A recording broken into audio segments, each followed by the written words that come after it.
session back to the organizers. Thank you very much, and a wonderful session about nutrition in diabetes.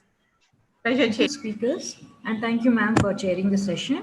Now we go on to the next session, how to read a scientific article. This is by two excellent speakers, Dr. Om and Dr. Karthik, and this session is going to be chaired by Dr. Satish Kumar Kamalnathan. It's my privilege to introduce my teacher, Dr. Satish Kumar Kamalnathan. He is the additional professor of endocrinology at JIPMER. He won the Best Reviewer Award for IJEM in 2013. He is a peer reviewer of multiple journals, and he had initially started the Department of Endocrinology in 2010 in JIPMER. He has multiple publications and multiple book authorization too. Please take over, sir.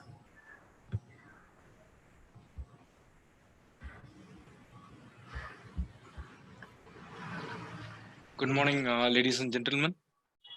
It's my proud privilege to introduce Dr. Om Lakhani. He's a young endocrinologist who is working in the Zydus Hospital, Ahmedabad. He has severe achievements to his credit.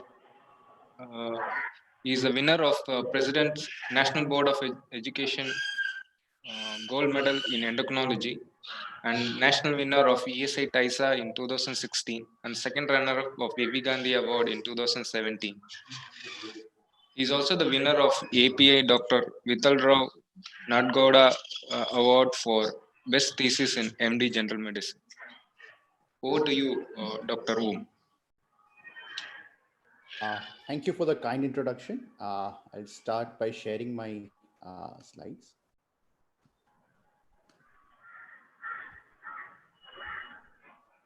Okay, are my slides visible? Yes, sir, they are visible. Okay, fine. So first and foremost, thank you to the organizers for having me for this a very interesting and a very prestigious meeting for Tamil Nadu Endocrinology Society. And I'm going to talk on a topic which is, again, very interesting and I would say offbeat for an endocrine conference, but very, very essential, I would say, for an endocrine conference. That is statistics for physicians. And what I've tried to do is, again, the speaker who is going to follow me, Dr. Karthik, he's a true expert in that. So I'm just I would say a student. And perhaps, sometimes it's good to learn from a student because, students learn a little hacks, by which, they make things simpler.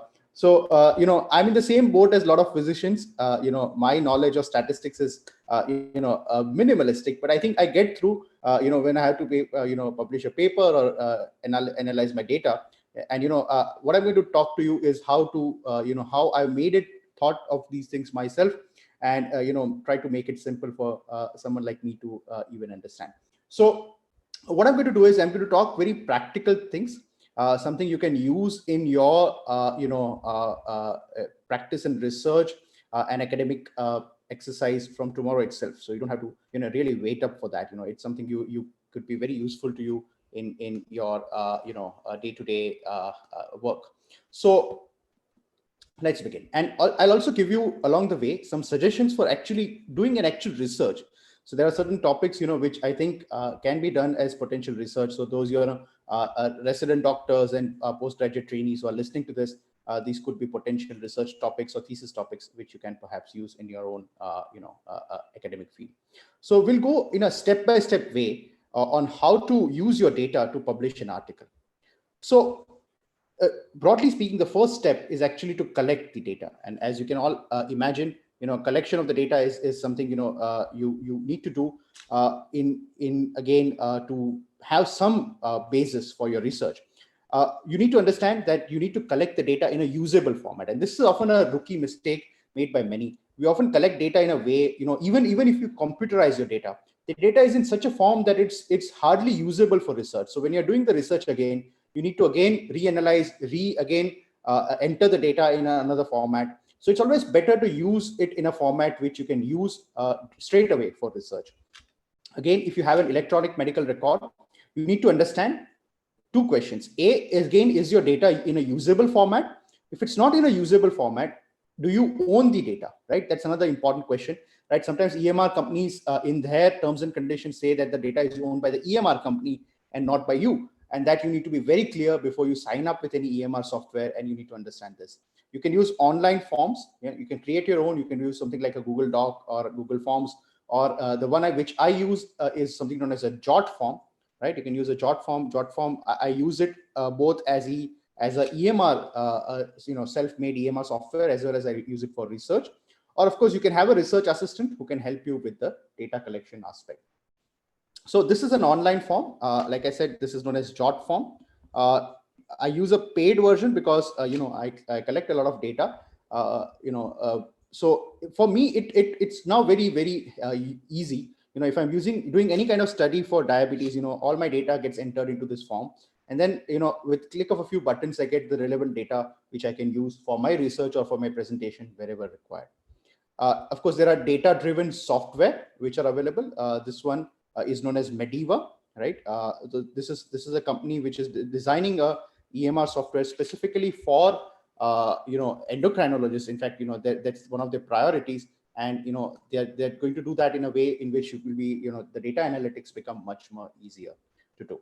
So once you have collected the data, then of course you need to pool the data, right? So you really need to know disease specific pooling you could do based on your location, based on the gross project you're working on. Let's say you're working on type 1, you're working on LADA, you're working on type 2, you're working on hypothyroidism, acromegaly, whatever, right? So whatever field that you're working on, you need to pool your data. For example, I get let's say 1,000 patients of hypothyroidism. So that's my pool, and I'm going to work as a research on that field.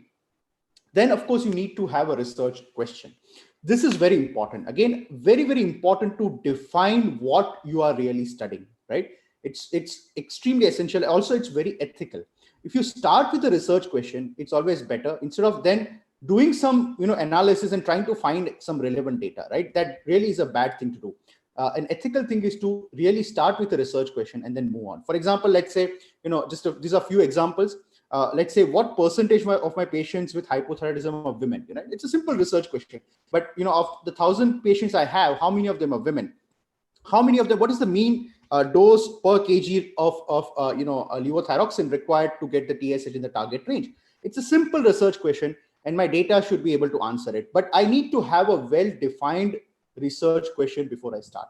Again, postgraduate students, of course, these seem to be very simple topics, but I think sometimes a simple research, asking a simple question often is more effective than a very complicated research. And again, postgraduates listening, you can use one of these. These are very easy to do studies, and you can easily use this for your thesis or for your research article which you want to publish.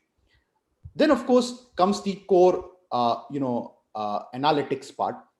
And here is what we're going to discuss about the statistics and how you use the statistics in your analytics. So first you have to understand what exactly is a variable, right? So variables could be two types. One is categorical variable, another is the numerical variable. So again, talking about my research pool of patients with hypothyroidism, the categorical variables would be, what's the gender of the patient, right? Is it male, female? Is the patient NT-TPO?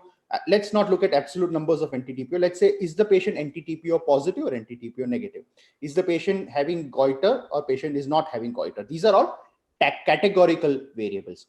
Whereas, of course, then you have numerical variables, like what is the age of the patient, what is the weight of the patient, what's the TSH value, what is the levothyroxine dose, so on and so forth. So these are all numerical variables. Numerical variables are numbers, categorical variables are simple logical categories.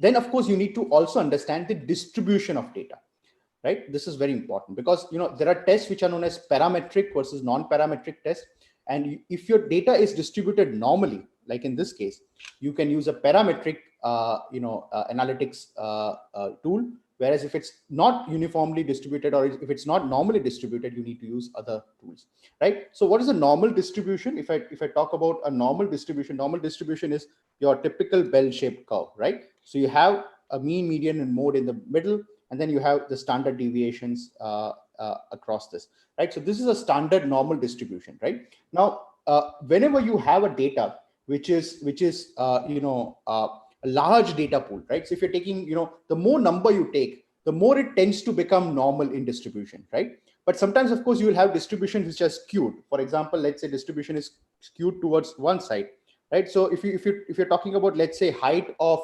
basketball players, they'll always be skewed towards the towards one end because they tend to be taller. Again, if you talk about TSH values in iodine deficient areas, your TSH values will tend to become skewed, right? So this is what you really need to again understand, that the distribution can be sometimes skewed, and when you have a skewed distribution, you cannot use a parametric analytics tool. You need to use a non-parametric tool, right? So that is again something important, right? So you can there are various software which can help you understand whether your data is normally distributed. Simple ways to actually look at your mean and median and mode, and if they are coinciding very closely, then your distribution is more likely to be normal versus other kind of distribution. Then you start with the null hypothesis. So one thing you have to understand in research is that data, statisticians, they say, are always skeptics, right? So statisticians always say that perhaps it's not true. We always start with the hypothesis that this whatever I'm doing in terms of analytics, this is not true, and perhaps I need to, using statistics, prove that it is true. So for example, let's say my research question is the dose of levothyroxine required to normalize the TSH in patients with TPO positive higher than those who are TPO negative? Now, this is my research question, right? The null hypothesis would be that there is no difference in the dose of levothyroxine required to normalize the TSH value in TPO positive versus TPO negative. So now the onus lies on proving this hypothesis wrong by using statistics. So you have to start with a null hypothesis. You have to start with a hypothesis that there is no difference, right? Whatever you're seeing, it's just by chance, and then you have to prove that this is actually not true.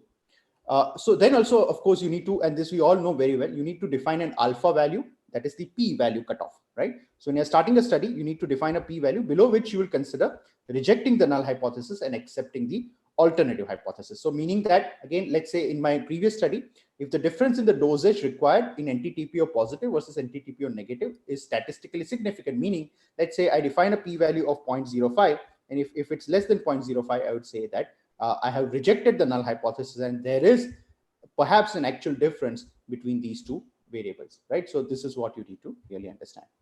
Then, of course, you need to know which statistical test you'll use and when, right? So this is actually the core of my talk today. You need to understand before you start using a statistical test, like I discussed, you need to understand a couple of things. First of all, is your data normally distributed or not? Second, you need to know what are you exactly comparing. So are you comparing two numerical data? Are you comparing a categorical versus a numerical data, or are you comparing two sets of categorical data, right? How many data sets are you comparing? Is it 2 data sets or is it more than 2? So all these questions you need to be aware before you start. I'll give you examples, don't worry. It may sound a little complex, but it's not that difficult at all.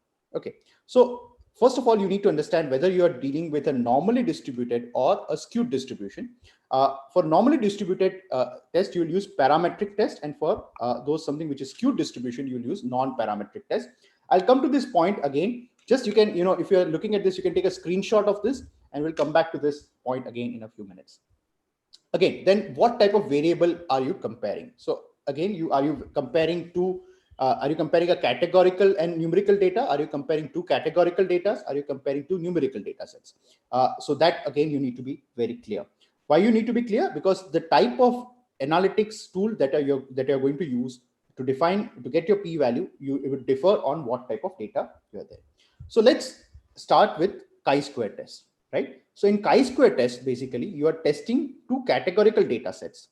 For example, let's say research question is, are women with hypothyroidism more likely to be NT-TPO positive versus men, right? So categorical data are, there are two of them here. Categorical data are TPO positive versus TPO negative, and the gender of the patient, that is male or female, right? So these are the two categorical data that you are actually comparing, right? The interpretation would be, you can frame it in a different way. What women with hypothyroidism, how many women with hypothyroidism are NT-TPO positive versus men, and is this difference statistically significant? So this is where you'll use the chi-square test, right? Then you look at t-test, and again, t-test is very, very popular. We all use t-test, in a lot of our data analytics. So you have two types of t-test. You have paired t-test and you have unpaired t-test. So the paired t-test is used to compare a categorical and numerical variable in the same set of people.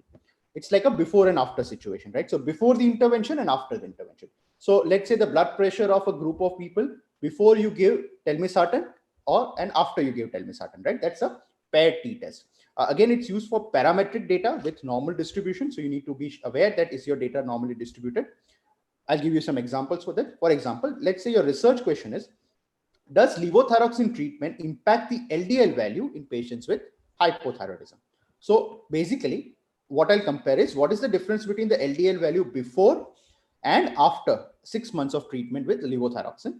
And in more significant, then the next question would be, is this difference statistically significant? So this is how I'd use a paired t-test, right? So, other examples would be, what's the impact of growth velocity using growth hormone in children with short stature? What's the impact on growth velocity? So growth velocity before using growth hormone, growth velocity after using growth hormone, so on and so forth, right? So that's a paired t-test. Unpaired t-test is when, again, you are comparing categorical and numerical, but it's not in the same set of people, right? So it's not a before and after kind of situation. And this is unpaired t-test is something which we use most popularly in a lot of our studies. So for example, a research question would be, is there a difference in dose of levothyroxine required to achieve target TSH patients in TPO positive versus TPO negative? So the categorical variable here, if you see, the categorical variable is the TPO positive versus negative, right? So this is the categorical variable, but the numerical variable is the dose of levothyroxine required to achieve this same thing, right? So this is where you really look at these things. So for example, again, to make it simple, what is the dose of levothyroxine in microgram per kg dose in people who are TPO positive versus what is the mean dose of levothyroxine in people who are TPO negative, right? So I'll take my data set, I'll take the TPO positive separately, TPO negative, I'll calculate the mean dose in microgram per kg in TPO positive people and TPO negative people, and I then compare those two variables using unpaired t-test, and I find whether the difference is statistically significant or not, right? So this is unpaired t-test. Then you have ANOVA.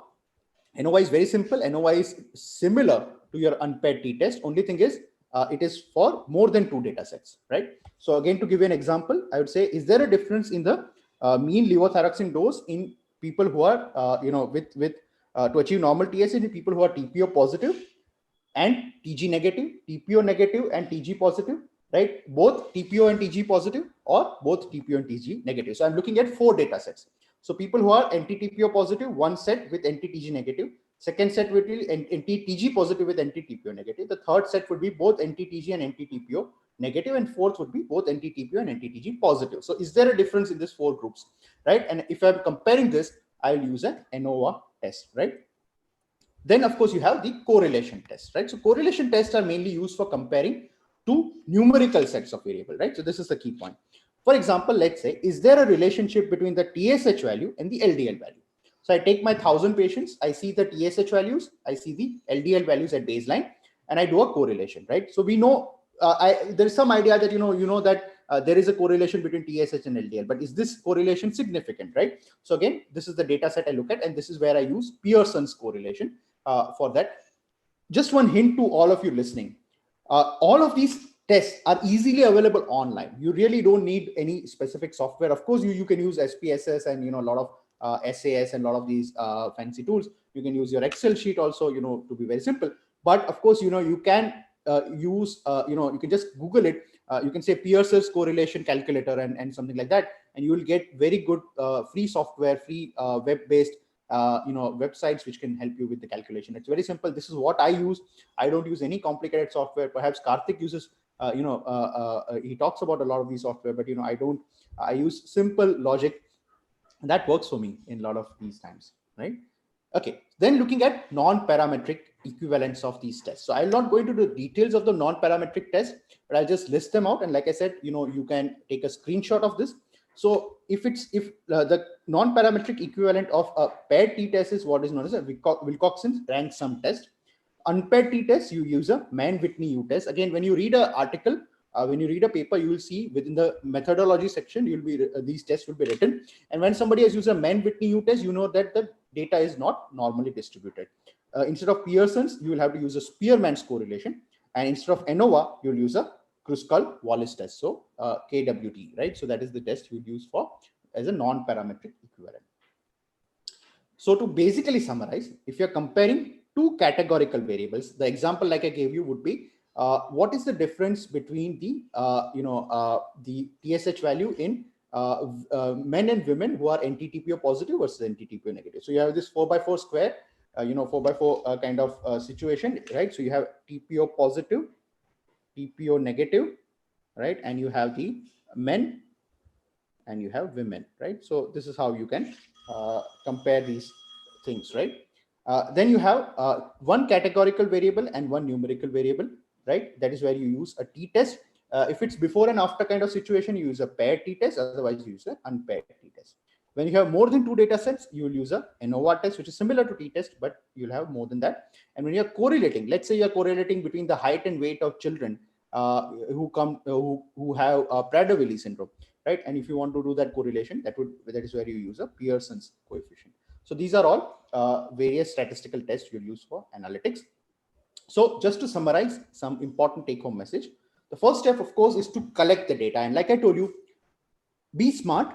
When you're collecting the data, collect it in a form which is usable to you in future, right? So don't double your work, right? Make it simple for yourself and try collecting the data in a form which is usable to you. You need to understand that, a lot of the time, if you're using EMR software, you need to know who owns the data. You need to ask this question, right? Or perhaps, if you're lucky working in an academic institution, you can have a research assistant who can help you with the process. Pool your data, right? Depending on the disease or whatever, situation you want to pool your data in. Then ask the research question. Don't start a research. Don't go for fishing.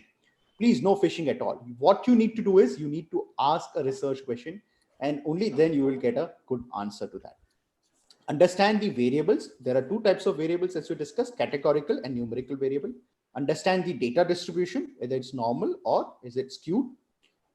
Define the null hypothesis and alpha, and know which statistical test would you be using for comparing the data set. Is it chi-square, t-test, or ANOVA, or Pearson's correlation coefficient?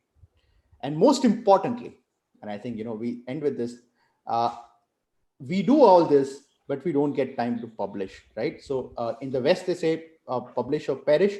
Thankfully, in India, you don't perish if you don't publish, but I think it is a high time. We have so much beautiful data. We have so much to offer to the world in terms of research, right? We have so much to offer. And I think, we are just lacking the initiation of publication. And nowadays, we see such beautiful articles being published in IJEM by our own postgraduate students and so on. But I think, we need to keep doing this. We need to keep making a mark at the international stage. Thank you, and stay safe. And these are the places where you can find me on WhatsApp, email, and Twitter. Thank you. Thank you, Dr. Om, for this excellent talk. Would you like to take the questions now or later at the discussion? So I'm okay with both, sir. I think we will take it up later. I think we will have the talk by Karthik coming up next. Sure. I would like to introduce my student who has grown up to a brilliant young endocrinologist now, and I'm proud of.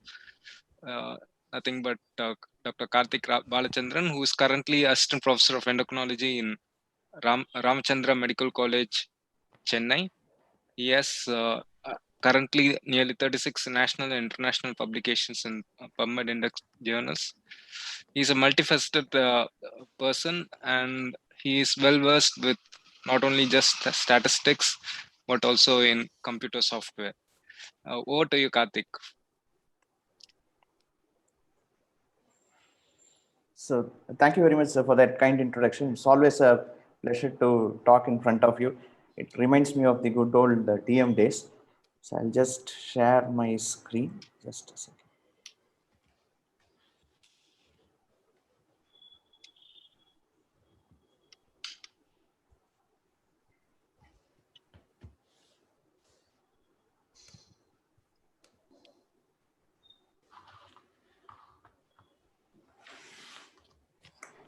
So, yeah.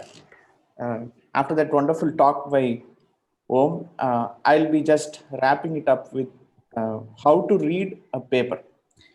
While Om talked about the numbers behind the stories, this is the reverse of what he talked. Basically, this is the stories behind the numbers. So when you read a paper and see some number put up on that paper, you always wonder, how did that number come about? Who did the study?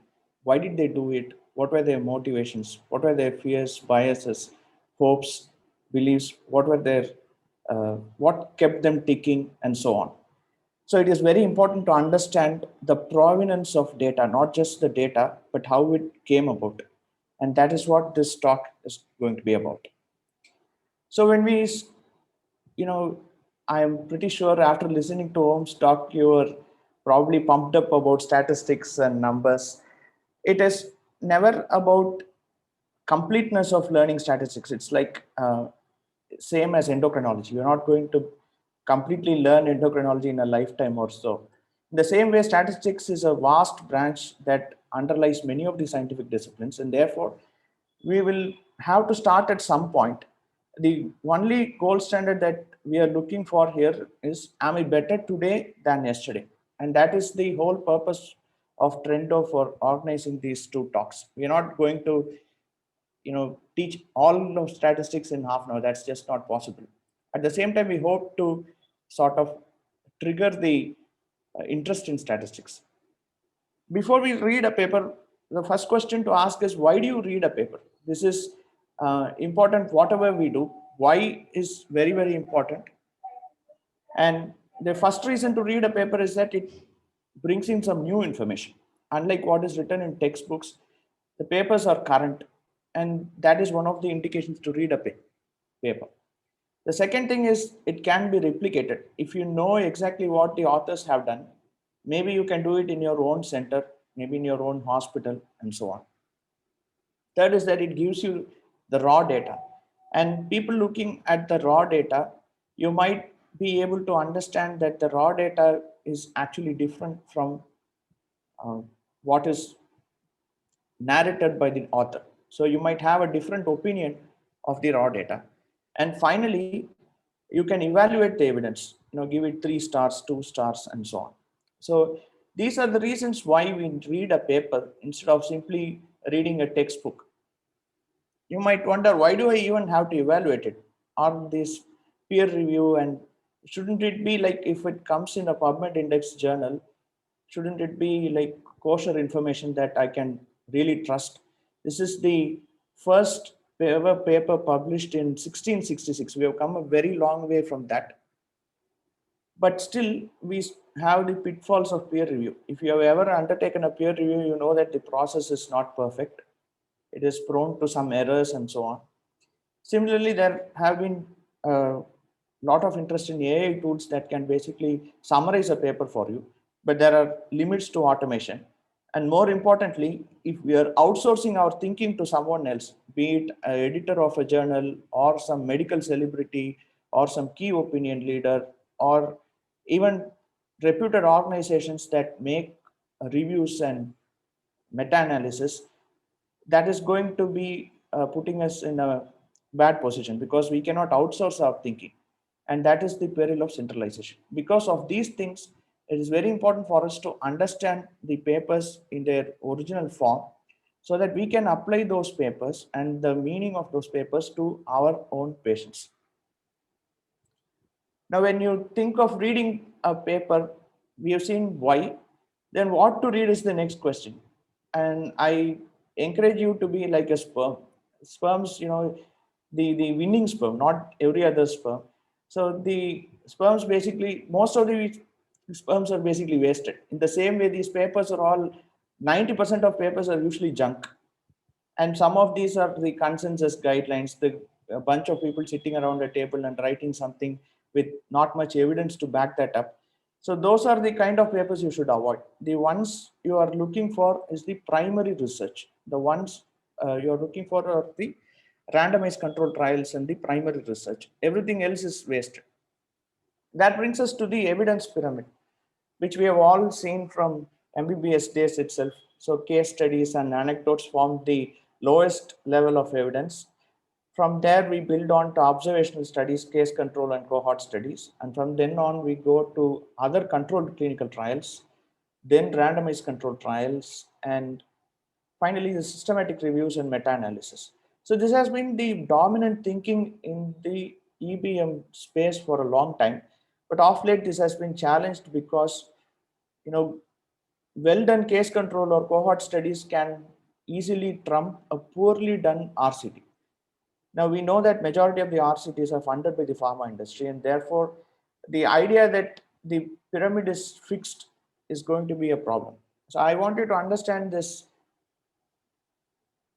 hare and tortoise story. The hare is the randomized control trial. It is inherently faster and superior, but if it's poorly done, lazy and sitting somewhere, then the tortoise will easily win. That is what happens to RCTs in real life. And therefore I want you to be absolutely clear that just because something is an RCT doesn't make it better. The first question to really ask when you decide to study a paper is the study really needed? What is the study design? And is the design appropriate? These three are the only questions you need to quickly trash a paper. Like majority of the sperms are going to go waste. The same way, if these three questions are not answered, there is no point in looking at the results section at all. I want you to answer these questions even before looking at the results section. Is the study really needed? What is the study design? And is the study design appropriate? If these things are flawed, then there's no point in going ahead with the paper. Now, once again, I must remind you that RCTs are not always the best, especially when you're looking at a study that is going to look at prognosis or a complex intervention. A complex intervention is one in which there are many moving parts. Say, for example, if I'm giving a drug for a condition, diabetes or heart disease or cholesterol, that is a simple intervention. So whether I give that drug or OM gives that drug or somebody else gives that drug, it's going to be the same. On the other hand, if I'm going to give some health advice or yoga for that matter, that is a complex intervention that has probably a core part and a non-core part. Unless the core part of the intervention is standardized, it becomes impossible to compare between different studies. Therefore, randomized controlled trials are not necessarily the best way to look at complex interventions. This is why there's a huge amount of macronutrient wars which are going on in Twitter and so on. So food is a very complex thing, and therefore unless it is reasonably standardized, it's not possible to look at them through RCTs. Next is the studies which look at the validity of diagnostic tests. These studies are usually done with case control studies and not with RCTs. And the ones which look at the quality of care issue, where criteria for success have not been defined. In such situations, RCTs are not always the best. So this is one thing we try to understand before going into the study itself. Now, we have seen why to study papers and what to study, and especially even though there is a pyramid, RCTs are not always the best. That brings us to the question, is there a way to study the papers? So there is no one right way to study a paper. If you do a Google search on how do I read a paper, you will get probably thousands of hits on how to read a paper. The idea is not to find one formulaic way to look at the paper. Say somebody might say you read the introduction first, or somebody might say you look at the figures first. Another person might say you look at the tables first. But that's not the idea that we are trying to promulgate. The idea is that you should develop your own way. Whatever works for you is the best way. And the process of reading is basically an iterative process. It is not more of a recipe for getting into a particular spot, but more of a Lego set where you read the part, combine the IMRAD components again and again to make sense of what is happening in this study. So when we look at how to read a paper, what we get in many journals and things like that is this kind of the famous how to draw an owl problem in programming. So just draw some bunch of circles and then draw the damn owl. That is what the programming books say. So what we really want is a step-by-step process that makes it easier for us to keep sense of the various components of the paper. So this is what we really want, how we go about from one end of the paper to the other end. So the first thing we should do is to formulate the problem. So you have decided why to read a paper, what to read a paper. Now we come to the meat of the talk, which is how to read the paper. The first thing we need to do is formulate the problem. So what do I mean by that? We have a framework for understanding the problem itself. That is the PICO format. What group of patients are we going to test? That is the person or population or participant, P form of the PICO. Next comes intervention. What are we actually intervening in this patient? Is it a drug? Is it a surgery? Is it some kind of complex intervention? So what is the intervention that we are giving? Next, most importantly, what is the comparator? Sometimes the comparator is an active drug. Sometimes it's a placebo. Sometimes it's a historical control. So what exactly is the comparator? Finally, what is the outcome?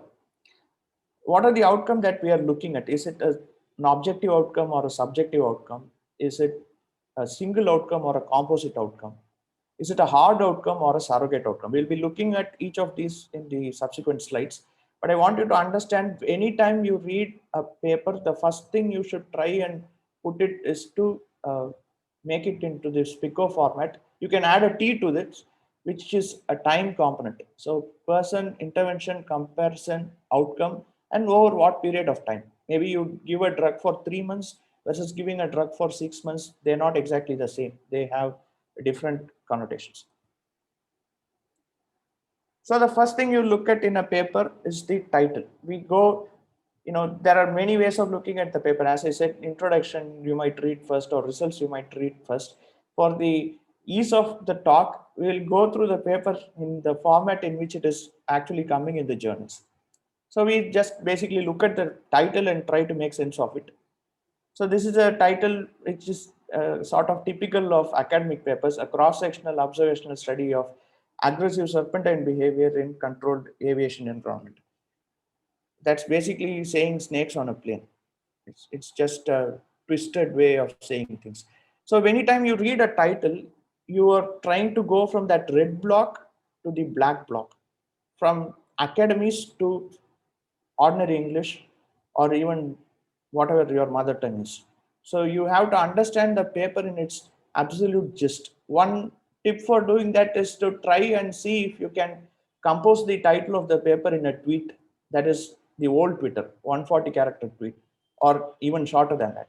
If you cannot tell it in one sentence that you can explain to a kid, that means you haven't understood the crux of the paper. So this is what we try to do. Sometimes papers title should ideally not be too sensational. In this case, let's talk about sex. This is a paper published in the reputed Journal of Clinical Endocrinology and Metabolism. Any endocrinologist knows this is the big journal in endocrinology.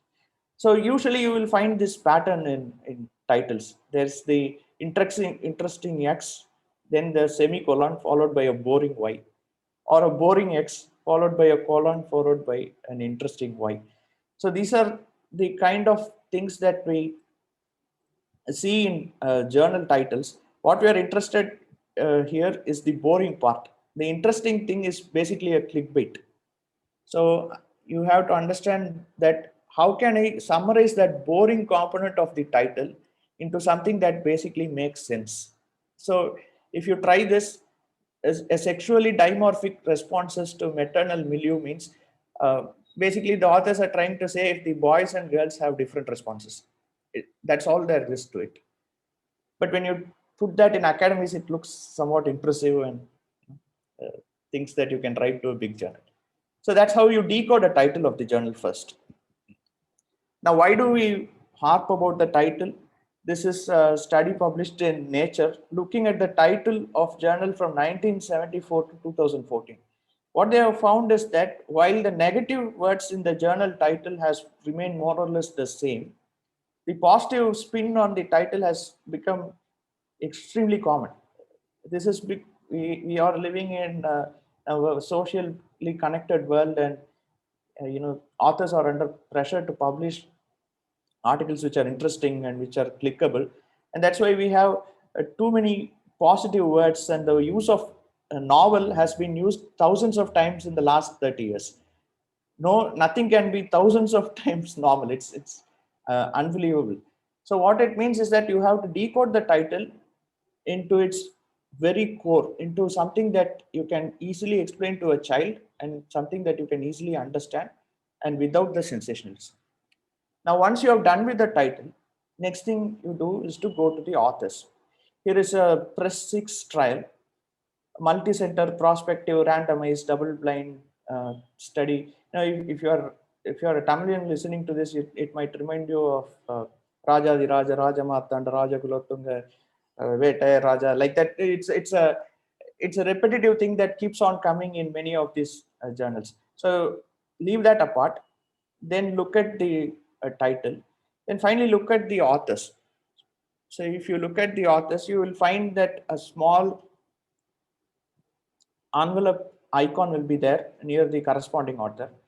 And basically you have to find out who these authors are. If you are in a particular branch, you probably know some of the lead authors or the senior authors, but you may probably not know the junior ones, especially if you are a DM resident or an MD resident, which is why you need to go to the author disclosure statement.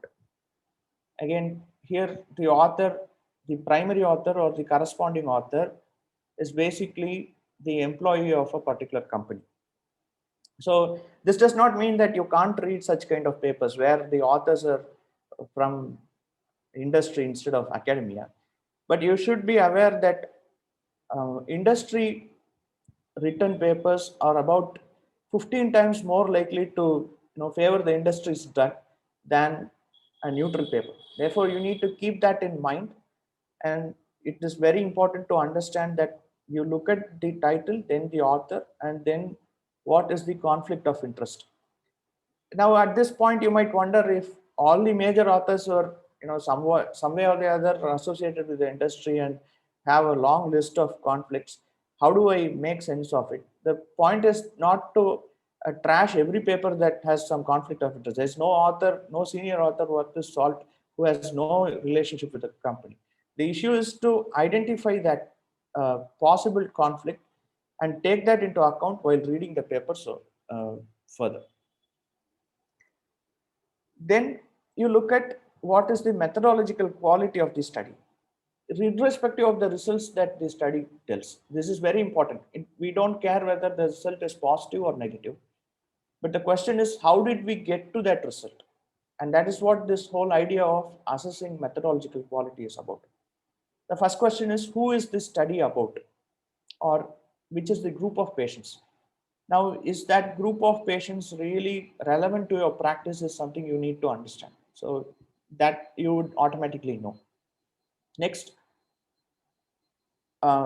comes when that group is relevant to you. Next is who are included and who are excluded and why. Sometimes having a long list of inclusion criteria and exclusion criteria makes the study highly internally valid, meaning you can extrapolate the results. You can be very sure about that results in that particular cohort of people. But what we are interested is not in a study done in US or UK or any other country in a small group of patients, but whether that results can be applied to your patients in Tamil Nadu or Kerala or Gujarat or wherever you are. So that is what we mean by external validity. Now that is highly affected by the inclusion and exclusion criteria. That is who we study about. So we need to pay some attention to that. Next, what study design was used and whether the study design was sensible. Now the study design choice depends on the intervention that is used and to some extent what is it compared with. Next, we look at what is the outcome measure. Is it an objective outcome measure or a subjective outcome measure? Now, an objective outcome measure would be something like an LDL value or a blood pressure. A subjective outcome measure would be like a health-related quality of life. So when you're looking at some subjective outcome measure like health-related quality of life or some ADAM questionnaire for hypogonadism, you need to be sure that the subjective component is first of all validated in the population that you are interested in. You know, what you perceive as quality life is different for a German and somebody who lives in Tamil Nadu. These are not exactly the same. A German would feel probably pissed off if there is a power cut for 3 hours. For us, it's sort of like everyday occurrence. The same way, the quality of life questionnaires and all needs to be validated in the population that we are studying and in the language that the questionnaire is administered. So you need to put in some extra efforts to find out whether it is really subjective thing has been done in as objective a manner as possible. Next comes the hard outcomes versus the soft outcomes. Hard outcomes are the ones which are very difficult to game. Somebody is dead or not is a hard outcome. For example, mortality, all cause mortality is a hard outcome. Cause specific mortality is an outcome that is hard, but also has a subjective component. You need to distinguish between these two things. If somebody is dead, that's very easy to diagnose. But whether somebody is dead due to a particular disease is very hard to diagnose. This is one of the persistent controversies about COVID-19 deaths. A 75-year-old man who has been ill for past 6 months with some cancer, and he tests RT-PCR positive and dies. How do we adjudicate that he died due to COVID or due to the disease that you are suffering from, or simply due to old age and inanition? So these are things that you must keep in mind when you look at those outcome measures. Then soft outcome measures are the ones which are how we define them. For example, heart failure can be called a soft outcome measure. So you might wonder, how can heart failure be a soft outcome measure?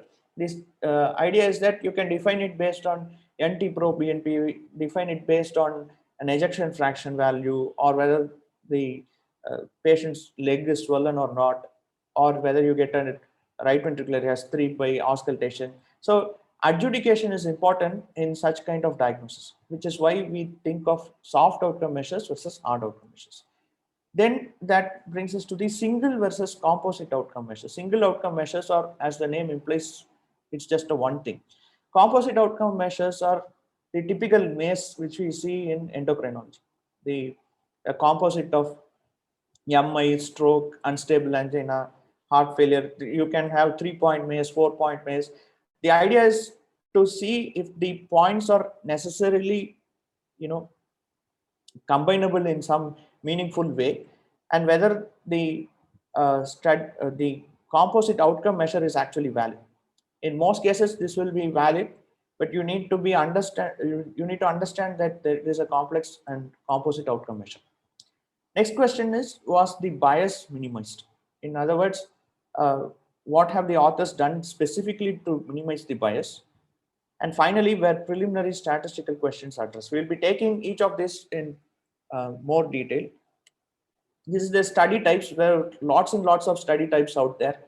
As I said, RCTs are the most robust ones when we are trying to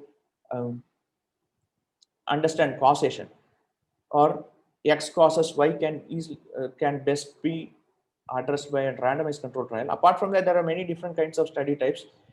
You can simply Google and you'll get a lot of study types. Basically, you need to understand a little bit about the study type of the study that you are studying. For example, factorial designs are relatively less common. So when you read about that particular paper, it is very useful to actually read what factorial design is, what are the strengths of that design, and what are the weaknesses of the design before embarking on the specifics of that paper itself. Next is the bias minimization. This is a standard consort diagram for a randomized control trial. So how a bias can occur in trials is what is shown in this picture. So when you're looking of bias, there are two things to answer. Number one, was there a bias or not? The answer to the first question is almost always yes. So there is always going to be some degree of bias. For instance, when you're testing a null hypothesis, you're not going to invest hundreds of millions of dollars if there is true uncertainty in it. As typical diabetes space CVOT costs about $400 million. No company is going to invest $400 million if they are 100% unsure that it may go this way or that way. So we are not starting at a 50-50 thing. It's not a coin toss. So there is always going to be a bias in favor of the drug.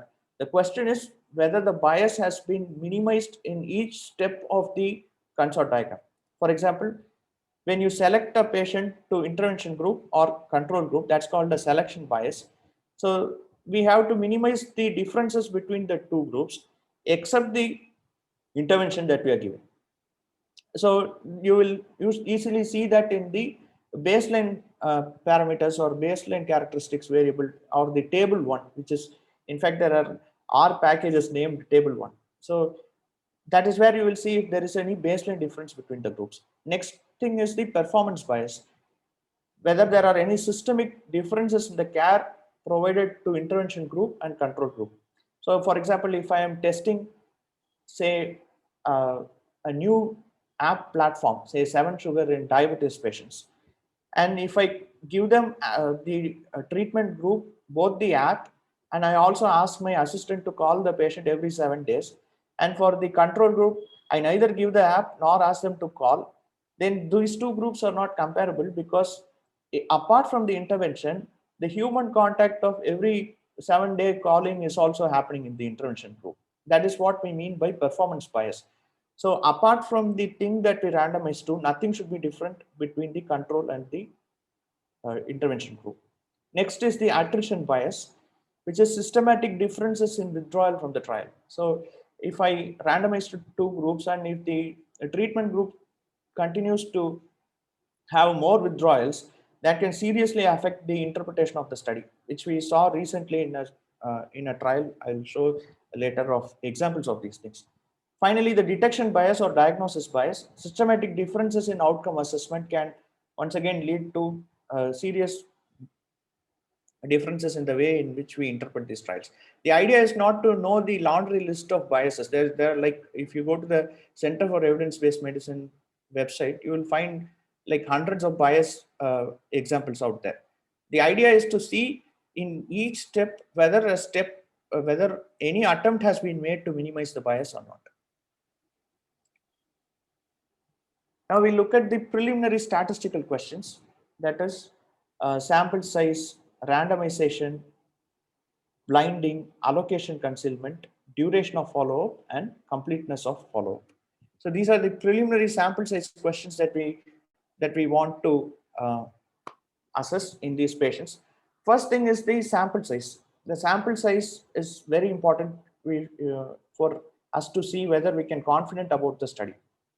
So you need to have a reasonably intuitive understanding of what a sample size is. So whether you're studying 10 patients or 100 patients or thousands of patients really matters. One way to imagine this is, what are the determinants of sample size? Probably Om graced on this topic.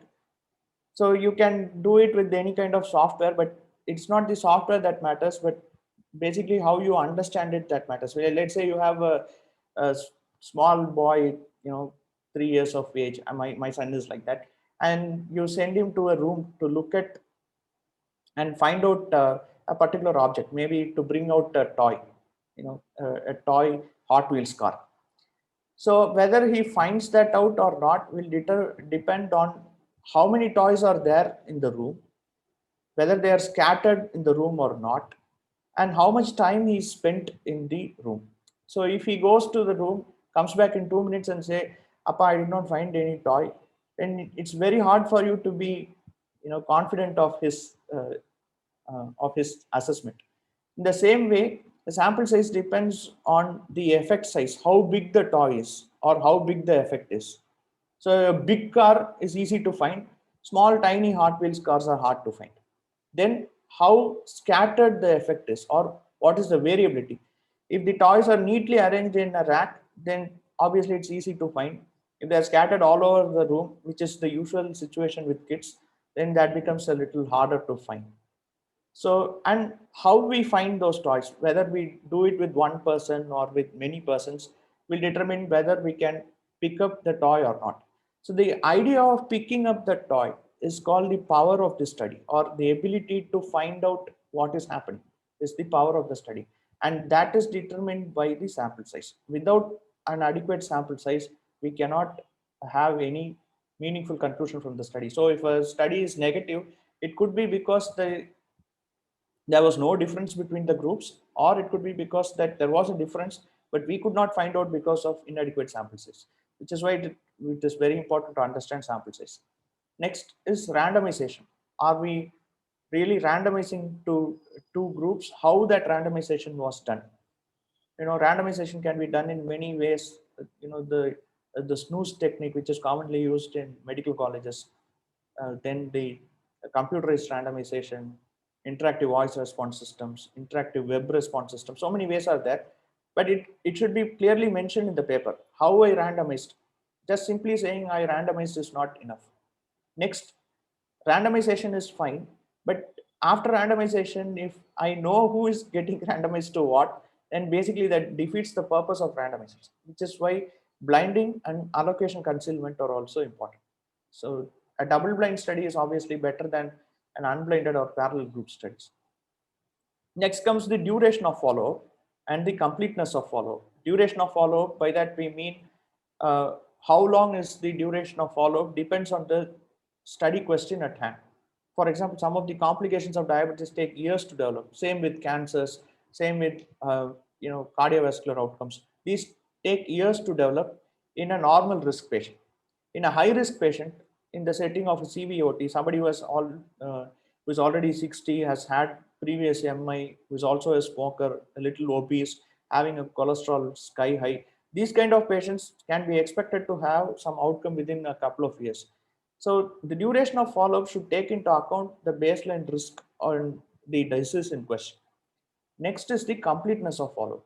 So are we really completely following up the patient, or is there some kind of attrition? Some patients are being followed up and some patients are not being followed up. That kind of thing should not happen. So one example, I will go back to that same paper. So this is the sample size of published cardiovascular outcome trials. As you can see, many of them range in numbers. This was one study which looked at saroglitazar CV safety, and it included only 300 people, and in a lot of 25 centers or so. So that becomes a little harder for you to understand, especially when you look at cardiovascular outcomes tend to take a long time to develop.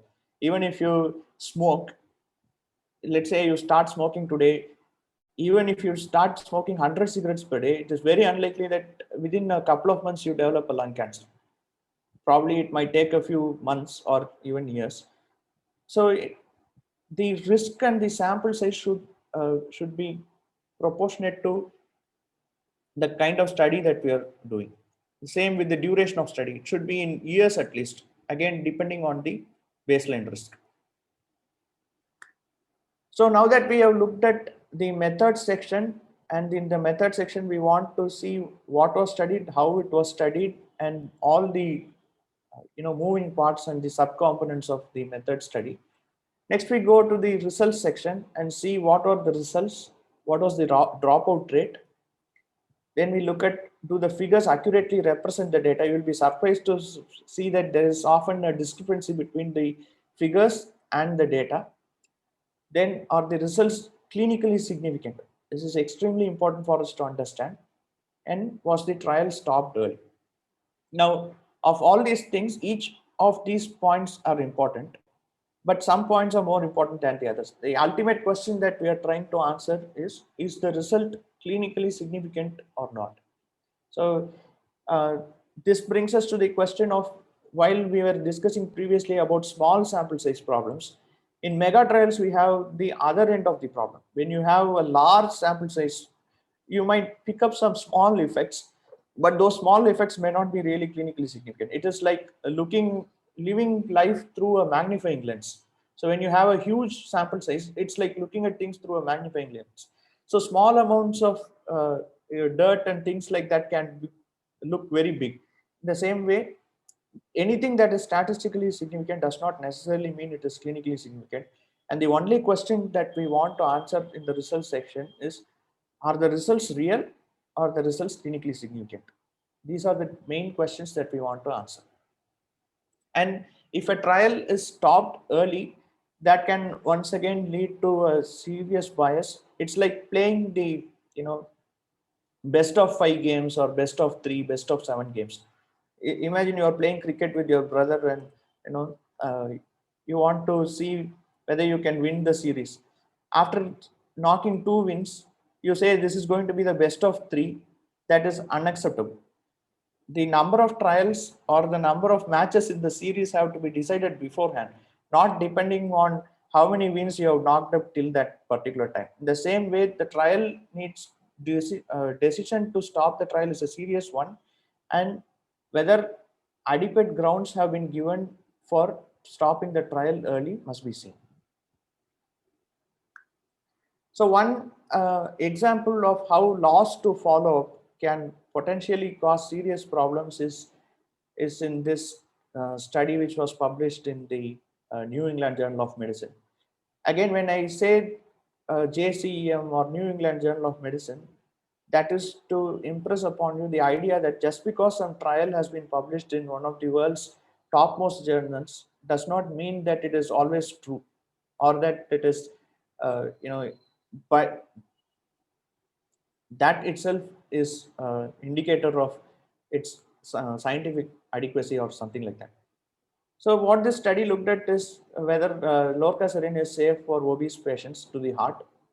What was found was that a huge number of patients, about 35% or so of patients, were dropping out from the study drug.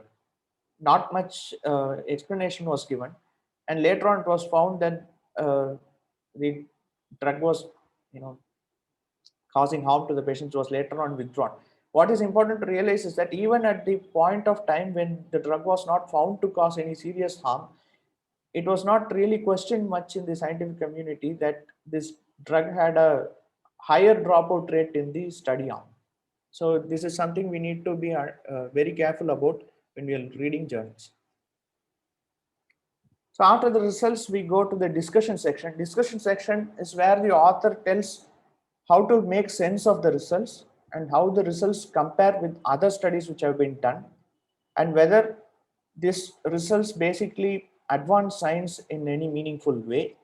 And they also tell what problems they faced with the study, that is the limitations of the study, what are the weaknesses of the study, and they will try and see if they have addressed those limitations and whether any evidence of bias are there in the discussion section. These are the things which we want to see from the discussion section. So that do the conclusions logically follow from the results, comparisons with the other studies? These are things we look at in the discussion section. And then we read the conclusion. Conclusion must be supported by the data. Many times you will see that the conclusion is basically a huge extrapolation from the data, which is not always the case. Right? So, for example, yesterday I saw a study which found that the D-dimer levels were higher in diabetes patients who were admitted with COVID-19. That is one thing to say that the D-dimer levels are higher. But if the study concluded saying that all diabetes patients with COVID-19 must be put on dabigatran for 6 months, now that is an unjustified conclusion from the data or from the results that they have. So an author is not someone who draws a line from unjustified line from flimsy results to unacceptable conclusions. So that's what we need to understand. Next is the validity of the study. When we talk about validity, there are two kinds of validity. Whether the study is believable in itself, that's the internal validity. Is the study well done? In that group of patients, are the results really valid? That is the internal validity. So RCTs typically tend to have very high internal validity. But the question is, are those results applicable to me? Are those results applicable to my patients in my setting? That is the external validity. Now, the external validity is something you have to judge from the results and the methodology itself. So sometimes when you look at the nice sugar study or the Vandenberg study, and out of pure enthusiasm think that the same kind of thing can be replicated in your hospital, but when you go back to your own ICU in the hospital and find that the nurses don't know how to even pronounce the insulin names properly, then it's going to be very tough for you to simply extrapolate from some Western study in your own ICU setup or hospital setup. That is something we need to understand while reading the papers. Next is, anytime we read a paper, there is always the possibility that we may be able to do some of it in our setting for seeing whether this external validity assumption is true. That is one thing. Second thing is to see whether the original study itself was true. So science is going through a replication crisis where most of the results are not being replicated, and that led to the John Ioannidis famous paper in 2005, that is most of the published results is false. So replication is something we need to look at, and that we can understand from the conclusion section. And any new information after the publication of the study can also be learned from the conclusion section, or after reading the conclusion, that is something we need to look at. So almost when you read the conclusion section, it will be more or less like a boilerplate where every paper ends with, give me more funds, I want to do more studies, or more studies are required for the paper. So it is important for you to counter that feeling by understanding what is already known about this subject, what does this study add beyond any reasonable doubt. In other words, why do I not need to spend one extra rupee for these things? So because these things have been settled, so I don't want to spend a single extra rupee from my tax dollars for this particular thing, is something we need to learn from the conclusion. If that point is not given in the conclusion, that means it's too wishy-washy and the study is basically a waste. So ultimately what we are trying to do is to advance science even by little, 1 millimeter. That is very important for us to know whether the conclusion is really supported by the data, whether it is externally valid and applicable to our population, and whether any replication can be planned in our particular setting. Now, we have talked a lot about how to move through the introduction, materials and methods, results, discussion, what are the things that we need to study about. But at the end of the day, statistics is the elephant in the room. So it is very important to have at least some basic grounding in statistics in order to make sense of majority of the published papers, especially in the top journals. So to give you an example of some of the very basic statistics which are often misunderstood or misinterpreted, I'll add on to what Om has said about some of these things which I have written previously. This is the sensitivity and specificity, which is very commonly used. If you are an endocrinologist or endocrine PG, you're probably being asked in rounds about what is the sensitivity of this test and what is the specificity of LDDST or low dose DEXA suppression or late night cortisol and whatnot. So the question to understand here is that sensitivity and specificity are test related factors. They have something to do with the test itself. And the only persons who are interested in it are basically epidemiologists, people who do it at a population level. They don't tell you anything about the patient sitting in front of you. These are things that are applicable to the population, not for the patient in front of you. What we are interested in is usually the positive predictive value. If the test comes positive, how likely is the patient to have the disease? And the same way, if the test comes negative, how likely is the patient not to have the disease? So the value of a positive test or a negative test depends on prevalence of the disease in the population. A 23-year-old woman recently married coming with the urine pregnancy test positive is far more likely to be pregnancy than a 48-year-old postmenopausal lady who is doing a UPT and that is coming positive. So basically we need to understand that the prevalence of the disease or the pre-test probability or the likelihood of the disease heavily influences the value which we can attach to sensitivity and specificity. And before we look at these numbers, 97%, 98%, one way to understand these things is to basically convert that into natural numbers, right? So that natural numbers is what we want. So I'll show you an example by the LDDST, which has a sensitivity and specificity close to 98, 99%. Let's apply this to a group of 1,000 people. In that 1000 people, let's say 10 people have Cushing's and 990 people do not have Cushing's. Out of those 990 people, with the test's sensitivity and specificity, we are expected to get about 30 false positives, and 960 people will test negative. Same way, in the 10 people with Cushing's disease, we will get a few one true positive and mostly true negatives. So out of the total positive tests, that is 40, we will get 10 true positives and 30 false positives, which means that even a test like LDDST, which is nearly 98-99% sensitive, has a positive predictive value of only about 25% if you randomly use that test. This is very commonly done in non-endocrine setups where, I have seen egregious examples of ICUs simply ordering aldosterone or some vague hormone test with absolutely no clue to the pretest probability at all. This is a problem that I suspect almost all endocrinologists have faced. Suddenly they order some thyroid function test and call you to interpret that thyroid function test, or maybe some aldosterone or cortisol. And then you go and find out that the previous day somebody has given dexamethasone or methylprednisolone, God forbid. Such kind of things very often happen. And it is very important to understand that sensitivity and specificity depends on the pretest probability. In other words, context matters. Then we come to the non-inferiority trials. Once again, one of the common issues in our endocrine literature. So we have two kinds of, it's very easy to understand what is a superiority trial, which is trying to prove that intervention is better than control. But non-inferiority trial and equivalence trials are not the same. This is a very common confusion among many endocrine PGs I have seen. An equivalence trial is one which says whether a new drug is not unacceptably different from the standard drug.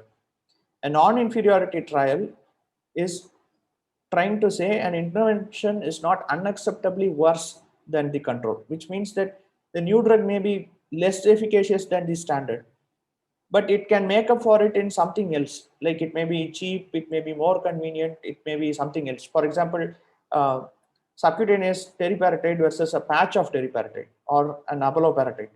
So daily injections are obviously annoying to a lot of people. If the patch is less efficacious, it's fine, but at least it's cheaper or it's more convenient, then there is a point in doing non-inferiority trial. But the whole thing that we must understand is that the magic lies in the non-inferiority margin. So when do you say that it is not unacceptably worse? Or how much worse can it be from the standard to say it is not unacceptably worse is what we mean by non-inferiority margin. And this is something you need to look at when you read papers. So I'm basically giving ragtag, here and there, hodgepodge examples just to show what statistics can mean when reading a paper. Again, this is classic Simpson's paradox, whether T3, T4 combo therapy, whether it works or not. I want you to look at the image on this slide.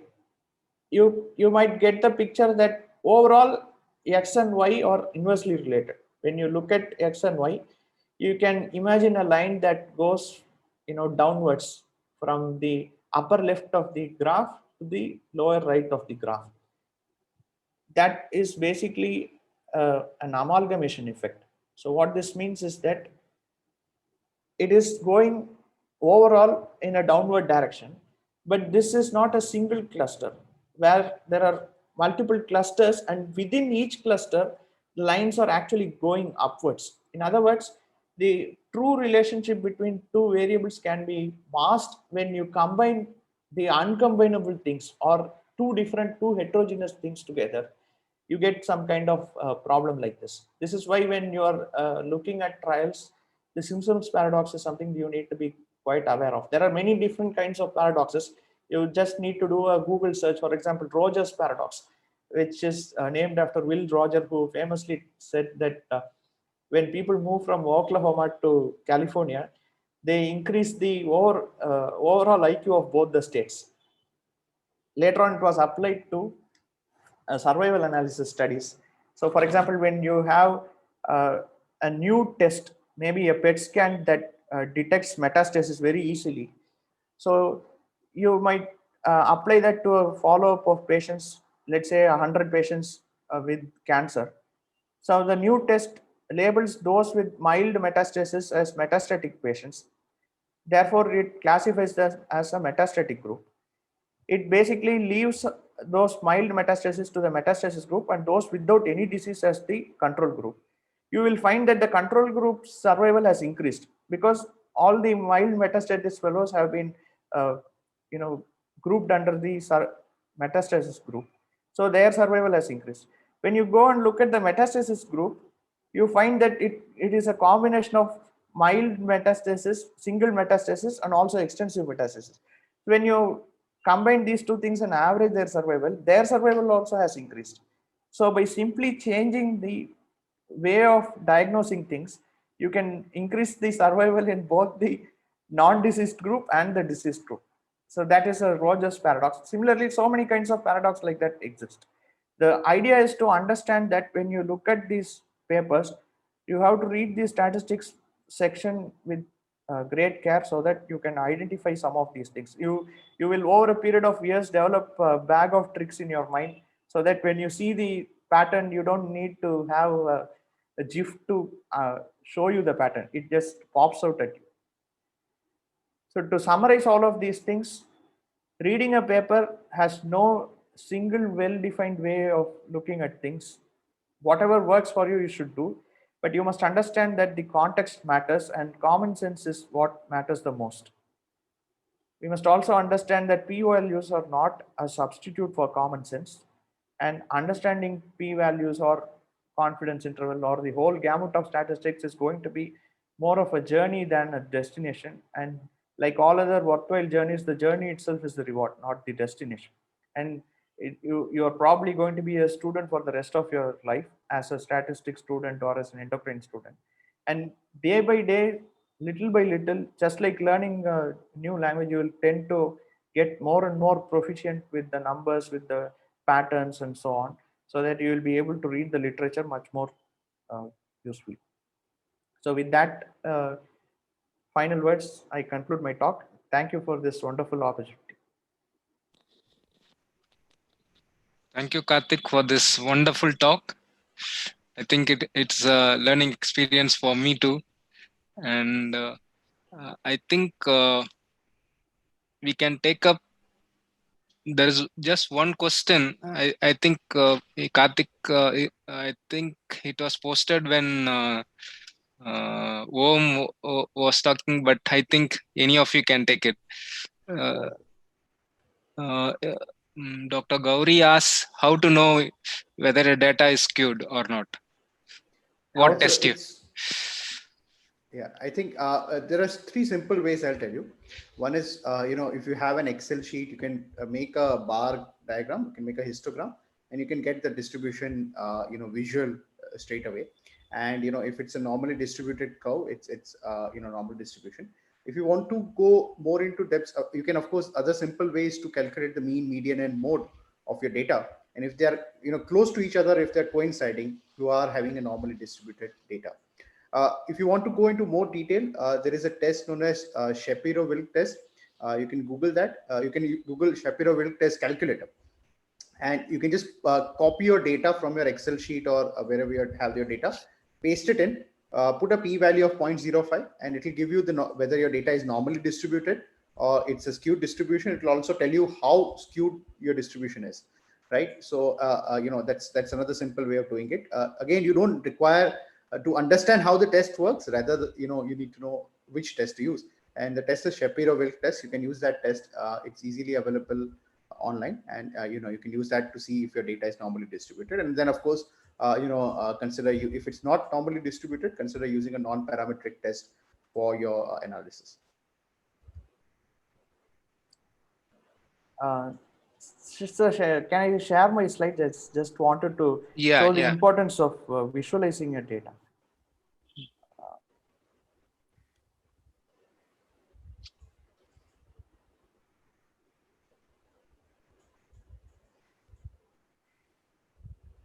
So is the slide visible? Yeah. Proceed. So I hope you were able to see some dinosaur in the slide. Yeah. This is called the Datasaurus. Basically, this Datasaurus has the, you know,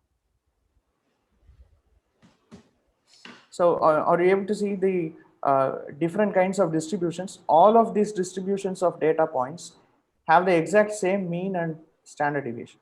So just by looking at the mean and standard deviation, it is not possible for us to look at the underlying distribution, which is why we have to basically map the data or visualize the data. This is also one of the reasons why you should try to use at least one software. You need not know every kind of software out there or programming language, but this is done in R, but you can do it in any statistical programming language or software that you use. Simply graphing the data is the first step to do to find out whether it is skewed or not. Next step is to basically again look at the graph. That will again tell you something. Then you can have a multitude of tests, Shapiro-Wilk test and so on. So many tests are Kolmogorov-Smirnov test. So many tests are there which can tell you whether the data is normally distributed, or you can do a QQ plot. All of these are available in most of the standard statistical programs. Basically what we need to do is simply graph the data first and look at the data first before we apply any statistical test. There is another question from Dr. Avinash. He asks how to interpret the confidence intervals. Yeah. Karthik, you want to take that? Yes, that is a very interesting question, Avinash. Yeah, we can both take that should be a good perspective on. Yeah. So again, you need to see like Karthik said, the context, and when you see the confidence interval of your data. So often you have this forest plot.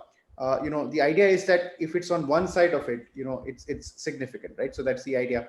Is look at your confidence interval, and if you see, the distribution is towards one particular direction, or on a forest plot. I think that's the way you say that it's significant. If it's crossing your line, that means even if it may point towards one thing, at the end of the day it's still not statistically significant.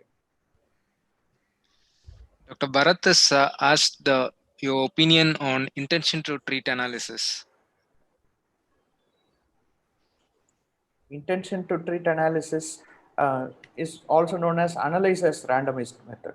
So for example, when we randomize people to two groups, what we are trying to avoid is the effect of crossover. So let's say we have two groups of people. One of them we randomize to take 2 eggs daily. Another group we are randomized to take 1 cup of cabbage daily. The cabbage group fellows may not necessarily follow the same advice over several months. Some of them will cross over to the other group. But if we want to see at the point of randomization, having assumed that at baseline no results were different between the two groups, we do what is called an intention to treat analysis or analyze as randomized method to see the difference between the two groups. But this can only be valid if there is no significant crossover. There is no specific number for the amount of crossover. If the cabbage boys start taking eggs daily or something like that, that's a crossover. If the amount of crossover is about 15% or so, then the intention to treat analysis sort of becomes more problematic. One thing we can do is anytime an intention to treat analysis is done, we also need to look at whether per protocol analysis has been done and whether there is any difference between the per protocol analysis and the intention to treat analysis. If there is a difference between the per protocol and intention to treat analysis, then we look at the differential attrition rates between the two groups. If the attrition rates are higher in one group, then we can not rely on the intention to treat analysis. Then we have to go with the per protocol or per protocol analysis. Dr. Shankar asks how he looks at confidence intervals. Yes, confidence intervals are basically also known as the compatibility intervals, where we have a particular estimate or point estimate. Point estimate is our best estimate from the sample that we have. We have studied 300 patients of diabetes, let's say. That does not represent all the diabetes patients in India. So we have one sample. From that sample, let's say we have identified that their average LDL is say 145. How can we be sure that this is the true population mean is the question that is answered by the confidence interval. How variable is it? So it can range from 120 to 150. That is the confidence interval, which basically captures, if you do the study infinite times, 95% of the times, the true population mean would lie between this range. So that is what the confidence interval means. As Om pointed out, it is most commonly used in the forest plots, where you have a central dot, which is the central dot is the point estimate of that particular study. The confidence interval is the estimate of how it's going to vary if you do the study many times, and that should not overlap the point of or the line of no action. So that's why we look at the confidence intervals. The wider the confidence interval, the less useful the point estimate is. It is somewhat like if you are going to marry a girl, saying that I will marry a girl between 20 to 90 years makes no sense at all. I mean, you can't tell your parents like that. It just makes no sense. The only thing you can say is maybe I'll marry a girl between 22 and 30. That's a narrower number, which makes more sense. The same way, telling that the average survival of a patient is between 2 years and 20 years is pretty much pointless.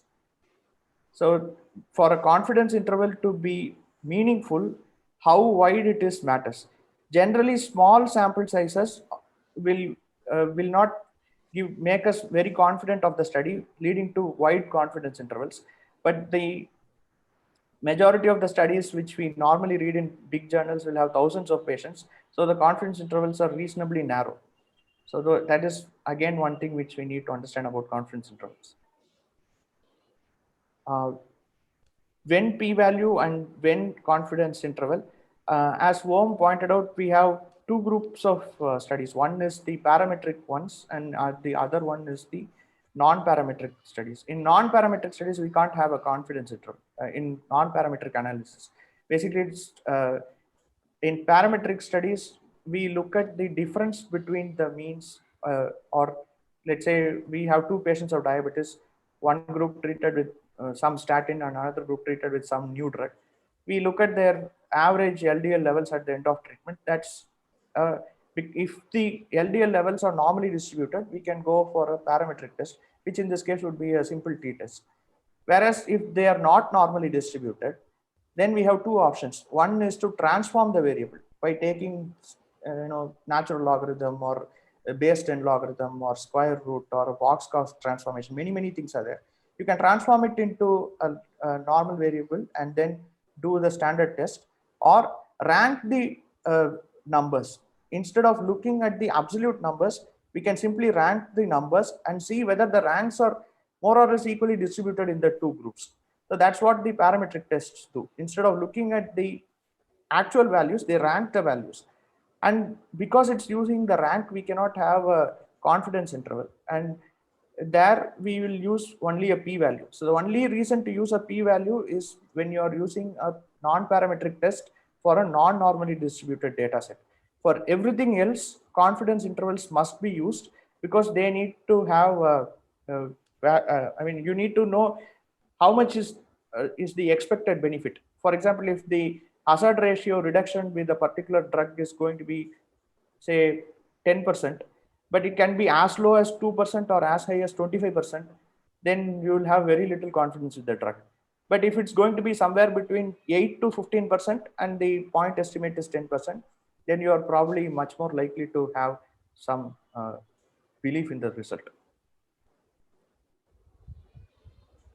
Yeah, even in those studies when the upper limit of CI is more than 1, can we write off the data? No, as I said before, the confidence intervals are highly sensitive to what we are studying, the underlying distribution of the variable, whether it was normally distributed or not. If it's not normally distributed, we can't do a CI. And the sample size which is studied, and the effect size that we are looking at. For example, if a drug is having very, very minimum effect and we have calculated the sample size based on the primary outcome measure. Sometimes it is very common for studies to have multiple outcome measures, secondary outcome measures, and so on. So when we look at the secondary outcome measures, we must realize that the sample size was not calculated with the secondary outcome measure in mind. So even though the study is powered to answer the question posed by primary outcome measure, it may not be so for the secondary outcome measure. And in that case, the confidence interval can be more than 1, even if there is a mild effect. So unless we have adequately powered for that particular question, the confidence interval becomes difficult to interpret and we cannot write off that data. I think end of the day, we need to understand that when you use statistics, you are not proving or disproving anything. You're just giving a probability of something being there or not. And so if I do a study which it turns out to be negative trial, does not prove for life that that's the case. At least it's in this study. The probability is that there is no effect of the drug. But perhaps in a future study or in a study done in a different way where you're looking at a different parameter or different population, you might get a completely different result. So I think at that point of time, I think the point being that it's just a probability of something being there. It does not prove or disprove or does not write off or write in any kind of study in general, I think so. Yeah. There appears to be one more question. Dr. Mohan asks, how is number needed to treat an important tool in long-term studies? A very useful, interesting question. So number needed to treat, again, just like sensitivity and specificity, number needed to treat is a context sensitive variable. It's not, for example, let's say it is basically the inverse of absolute risk reduction. So absolute risk reduction is something like, imagine I'm selling you an umbrella, and I'm telling you that this umbrella reduces your relative risk of getting hit by a lightning by 70%. But this umbrella costs you 1 lakh rupees. Will you buy that umbrella or not? Is the question. So you may not buy that umbrella because you intuitively know that your chance of getting hit by a lightning in the first place is very, very less. Especially if you sit inside the home. Even if you walk outside the home, that chance is extremely less. So which is why we look at the absolute risk. What is the absolute risk of getting a particular outcome? Then we divide that 1 divided by that absolute risk is the number needed to treat or number needed to harm. That's the other end of it. But it is also dependent on the absolute risk in a particular patient in a particular study. For example, let's say in Credence trial, which is a common nephro outcome trial, all endocrine people would be quite familiar with it. So if a Credence trial tells you that the number needed to treat to prevent one renal outcome is say 25 or 26, that does not mean that is the same thing when you apply to average risk patients in our population. It is in that particular studies, average risk people, or most of the CVOTs are high risk patients, 60-year-old patients with some previous heart attack, stroke, or some other kidney problem, whatever it is. So that is the thing we need to understand. These are all context sensitive numbers, number needed to treat. Apart from that, number needed to treat, number needed to harm, or a ratio of the two things can also be used. They are a little bit better than simply looking at the hazard ratio, but they are not that great. I think we can take this as the last question. What Dr. Gauri has asked, what if the primary outcome measure, if confidence interval is more than 1? Yeah, this is something where outcome switching is a very, very common problem in many clinical trials. Let's say I run a clinical trial. I calculate sample size based on the primary outcome measure. I do the trial, I analyze the results. Results come out as negative for the primary outcome. So I have two options.